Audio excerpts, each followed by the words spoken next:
Subsídios. Lições Bíblicas Adultos. Olá, meus irmãos, a paz do Senhor.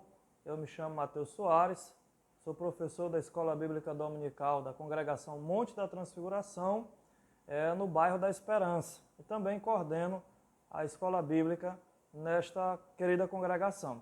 Estamos hoje aqui para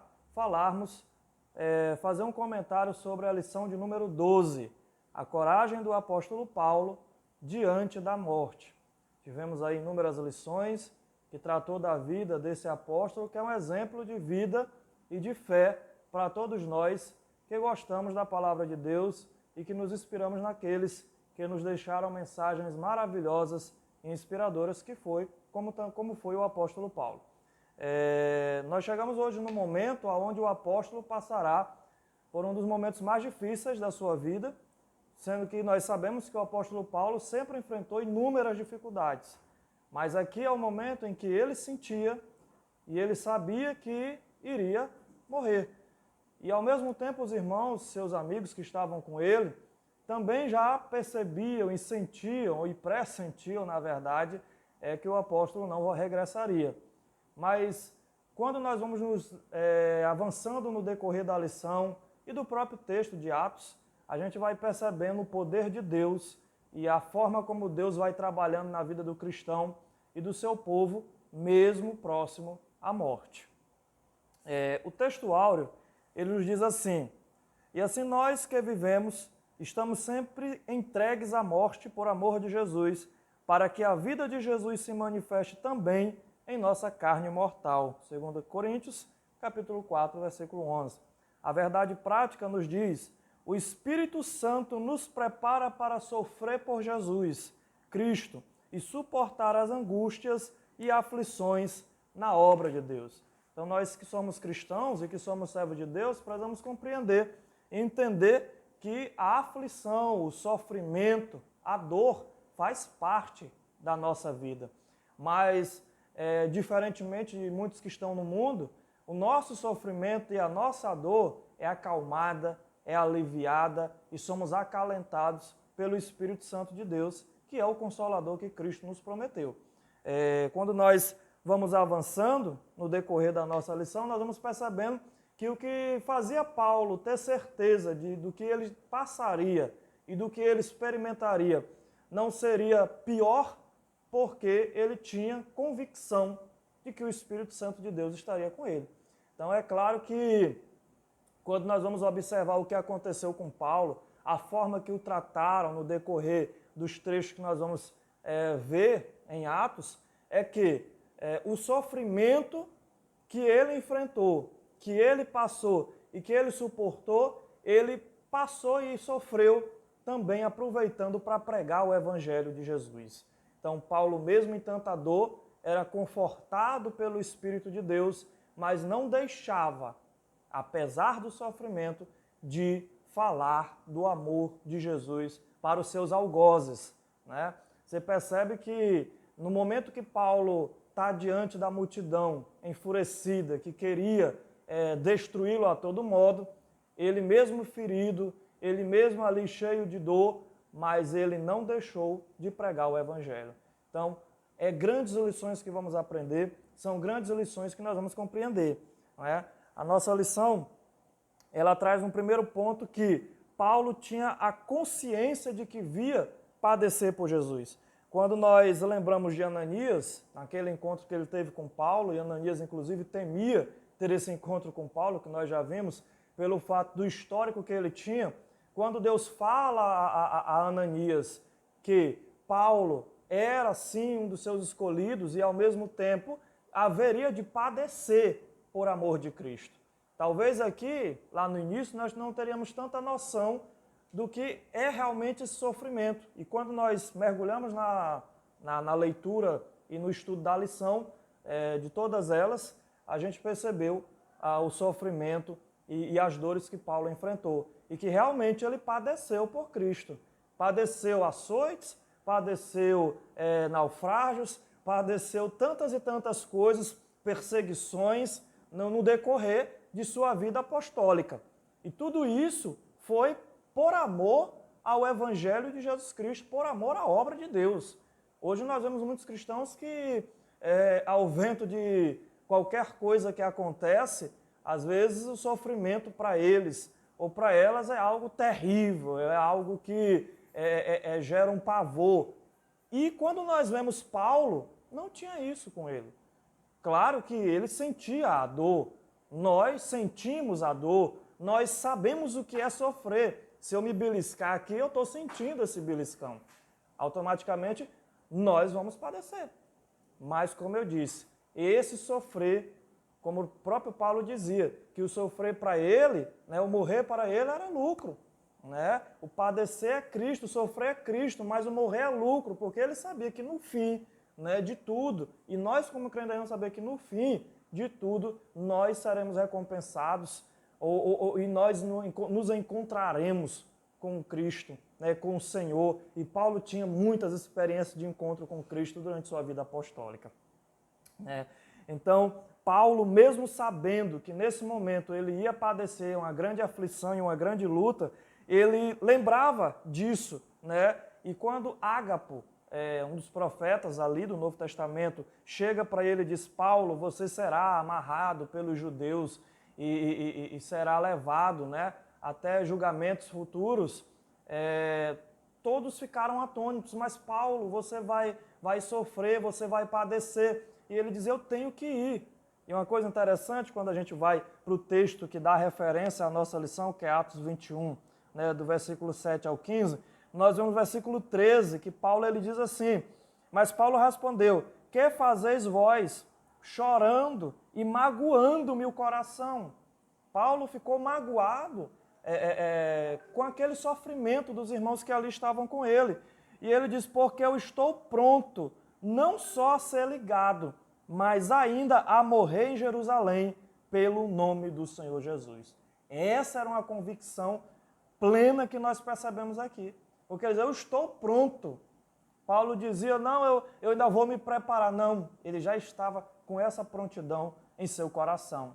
Então, quando nós vemos que o Espírito Santo, por meio de Ágapo, vai e diz: olha, você não vai voltar, Paulo, né? Você vai sofrer perseguições, tribulações em Jerusalém. E todos que estavam ali, nós vamos ver mais à frente, começaram a chorar, a se lamentar e dizer: Paulo, você não vai voltar, temos que orar, não faça isso. E aí Paulo, então, diz essa coisa impactante e muito forte para todos nós, né? Ele toma uma embarcação de Mileto para Tiro, né, ali onde ele encontra vários filhos na fé e vários discípulos, e oram juntos na praia de joelhos. E ali eles têm um mover, e eles sentem um mover do Espírito Santo. O autor da nossa lição, ele até diz assim: havia ali um bálsamo espiritual, né, misturado à tristeza da despedida. Que esse episódio mostra o quanto devemos cuidar um dos outros. É uma mensagem muito importante. E os irmãos, a um dado momento, estavam chorando desesperados de tristeza, mas agora eles choravam junto com Paulo, se despedindo do apóstolo, mas ao mesmo tempo com a certeza e com aquela fé que ele demonstrou no momento que ele faz aquela afirmação maravilhosa, que está pronto, né? Paulo depois ele passa por Cesareia, onde ele aproveita também para fortalecer alguns irmãos ali, e ele encosta então na casa de Filipe, que era um dos diáconos que foram eleitos e escolhidos ali em Jerusalém, e o autor vai falar que Filipe era um homem muito espiritual, e ali ele passa um certo período em Cesareia, aonde então de lá ele segue para Jerusalém. E eles estando ali, tem mais uma vez ali um momento de adoração, de comunhão entre os irmãos. Então você percebe que Paulo não deixou de servir a Deus sabendo que iria morrer.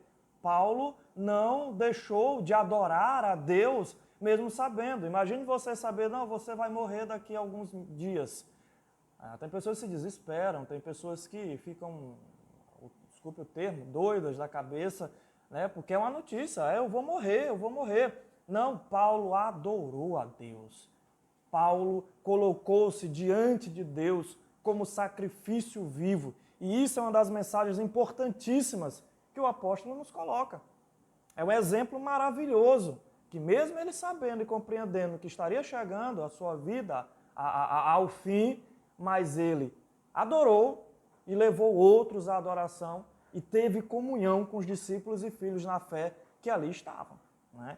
A segunda parte da nossa lição, que é a coragem para enfrentar as ameaças da morte, nós vemos que a coragem que Paulo teve vinha pela voz do Espírito Santo. Paulo ouvia, Paulo sentia, Paulo sabia que o Espírito Santo estava com ele. E aí, a coragem que ele tinha não se baseava em si mesmo, na pessoa dele ou pela força dele, mas pelo Espírito de Deus.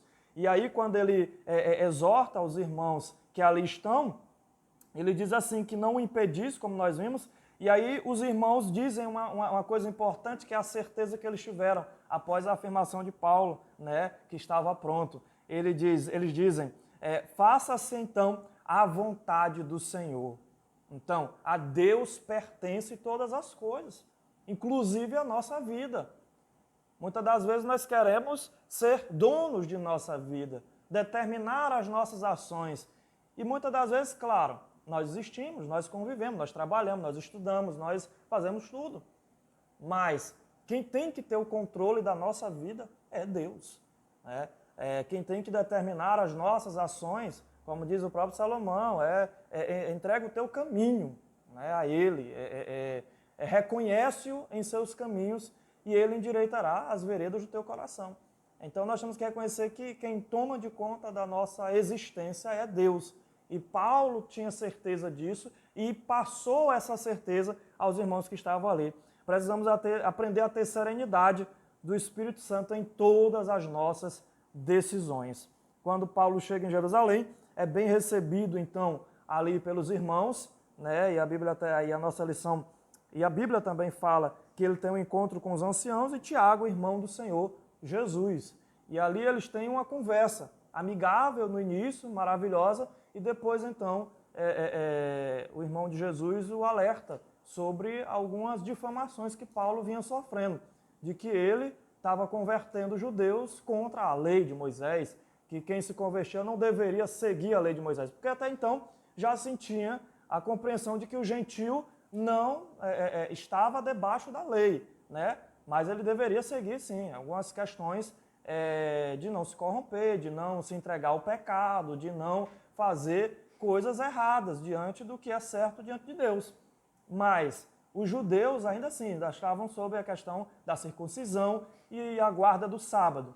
Então se dizia que Paulo, quando um judeu se convertia, estavam difamando Paulo, dizendo que esse judeu deveria deixar de ser judeu e seguir igualmente um gentio. Porque nós sabemos que até hoje o judeu preserva, né, os ritos da sua religião, como a guarda do sábado, como a circuncisão e etc.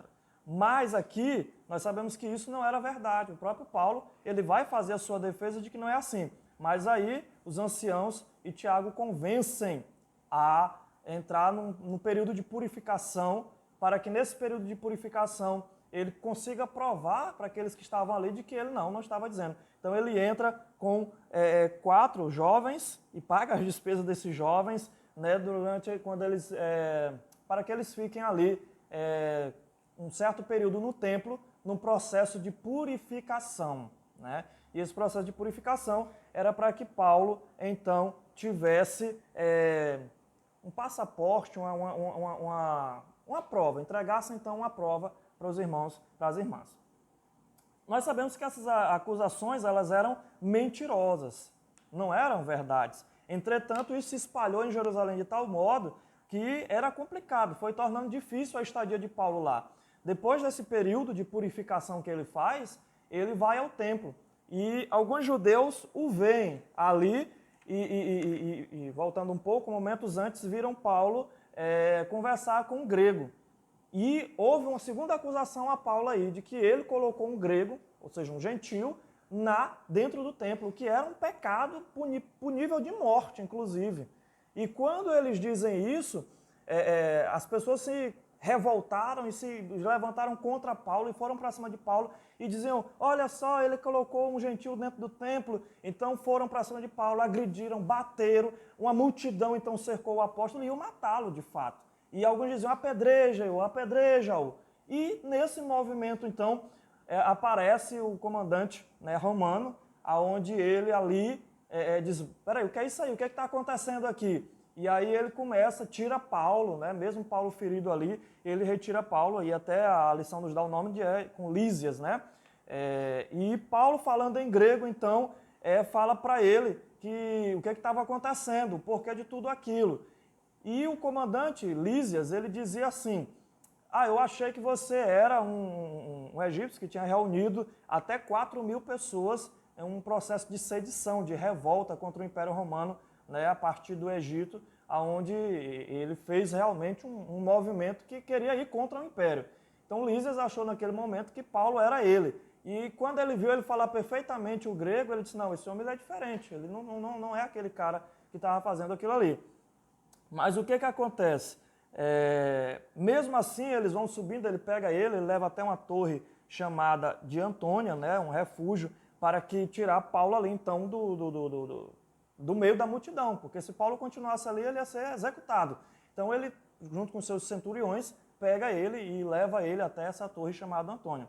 Mas o que acontece? Enquanto Paulo subia as escadarias, ele pediu para ele, então, que ele pudesse falar àquela multidão, falar àqueles homens que queriam a sua morte. E é nesse momento que você percebe o mover de Deus na vida de Paulo, porque ele falou em hebraico com o povo judeu que ali estava. E ali ele foi testemunhar do que Deus havia feito na vida dele. Né? É muito interessante o relato que acontece quando Paulo, então, ele chega e apresenta a sua defesa. Eu quero ler para você, o tempo já avança, mas eu acho importante para que a gente tenha um pouco de compreensão desse momento. Ele diz, irmãos e pais, escute agora o que eu tenho a dizer em minha defesa. Quando ouviram que Paulo lhes falava em língua hebraica, fizeram mais silêncio ainda, porque ele falava na linguagem deles. Paulo continua, eu sou judeu, nasci em Tarso, da Cilícia, mas fui criado nesta cidade e aqui fui instruído aos pés de Gamaliel, segundo o rigor da lei de nossos antepassados, sendo zeloso para com Deus. Assim como todos vocês são no dia de hoje. Persegui este caminho até a morte, prendendo homens e mulheres e os açoitando na cadeia e lançando na cadeia. Disto são testemunhos o sumo sacerdote e todos os anciãos. Deles eu recebi cartas para os irmãos judeus de Damasco e fui até lá para trazer amarrado a Jerusalém os que também lá estiveram para serem punidos. Ora, aconteceu que, enquanto eu viajava, já perto de Damasco, quase ao meio-dia, repentinamente uma grande luz do céu brilhou ao redor de mim. Então caí por terra, ouvindo uma voz que me dizia, Saulo, Saulo, por que você me persegue? Perguntei, Senhor, quem é você? Ao que me respondeu, eu sou Jesus o Nazareno, a quem você persegue? Os que estavam comigo viram a luz, sem contudo perceber o sentido da voz que estava comigo, eles não ouviam. Então perguntei, Senhor, o que devo fazer? E ele disse, levante-se, entre em Damasco, onde lhe dirão tudo o que precisa fazer, tendo ficado cego por causa da intensidade daquela luz, guiado pelas mãos daqueles que estavam comigo, cheguei em Damasco. Um homem chamado Ananias, piedoso na forma da lei, tendo bom testemunho de todos os judeus que ali moravam, veio procurar-me, chegando perto de mim, disse, irmão Saulo, recupere a visão. Nessa mesma hora recuperei a visão, olhei para ele. Então ele disse, o Deus de nossos pais escolheu você de antemão para conhecer a vontade dele, ver o justo e ouvir a voz dele, porque você terá de ser testemunha diante de todos, anunciando as coisas que você tem visto e ouvido. E é aqui que você percebe. Paulo ainda continua, né, ele fala quando ele volta desse momento, e ele testemunha então a sua vida. Eu leio até aqui para não ficar muito longo, porque o que a gente vê aqui, então, é um momento que ele testemunha da sua própria vida, falando para aqueles homens e aquele povo que ali estava. E, ao mesmo tempo, eles ouviram atentamente e pregou o Evangelho, e falou de Jesus, e anunciou Jesus no meio daqueles que queriam devorá-lo, acabar com a vida dele naquele momento. Ali a mensagem do Evangelho foi pregada. Então você veja, no momento de grande dor, no momento de grande sofrimento, no momento de grande angústia, Paulo não se deteve de pregar o Evangelho. Então essa é a nossa missão, esse é o nosso dever, a tempo e fora de tempo, em situações de bonança e em situações de grande angústia e tribulação. Não podemos nos furtar de levar esse tão maravilhoso Evangelho. E E a partir desse momento, Paulo, então, eles se levantam para pegar Paulo e agredi-lo, porque eles não queriam ouvir essa mensagem. Muitos que estavam ali, a gente fala mais, as lideranças judaicas, se levantaram para tentar pegar Paulo novamente. E os soldados, então, pegam Paulo e levam para um outro ambiente e vão para açoitá-lo. Mas aí é o momento que Paulo revela que é romano, né, que tem a cidadania romana herdada pelo seu pai, do seu pai. E aí então o centurião até fala uma coisa interessante, aliás, o comandante romano fala uma coisa interessante, o Lísias, né? Ele diz: eu comprei com muito dinheiro, como então tu conseguiu com essa cidadania romana, né? E ele disse: eu não posso agredir, porque o cidadão romano, como nós já sabemos, ele tinha vários privilégios, e inclusive de ser julgado pelo próprio imperador, né, romano. Então Paulo então se livrou dos açoites, e ao se livrar dos açoites, então o comandante o conduz para o seu julgamento, um julgamento mais justo como cidadão romano. Entretanto, aqui ele o manda escondido à noite, porque líderes judeus tramavam uma emboscada para pegar Paulo e executá-lo. Mas o que nós compreendemos aqui, irmãos, é que Deus usou Paulo em todo momento, e mesmo perto da morte. Primeiro, Paulo não temeu. Segundo, Paulo a adorou. E terceiro, Paulo pregou o evangelho. Essas três coisas são centrais na nossa compreensão dessa lição, porque demonstra coragem de um homem sabendo que ia morrer, sabendo que ia falecer, que não voltaria de Roma, mas ele soube nesse momento que Deus o guiava, que Deus o levava por esses caminhos tortuosos para que ele pregasse o evangelho. Então Paulo, até mesmo perto da morte, não deixou de adorar e não deixou de pregar o evangelho. A coragem do apóstolo Paulo diante da morte é isso. É um homem que não abandonou a Deus.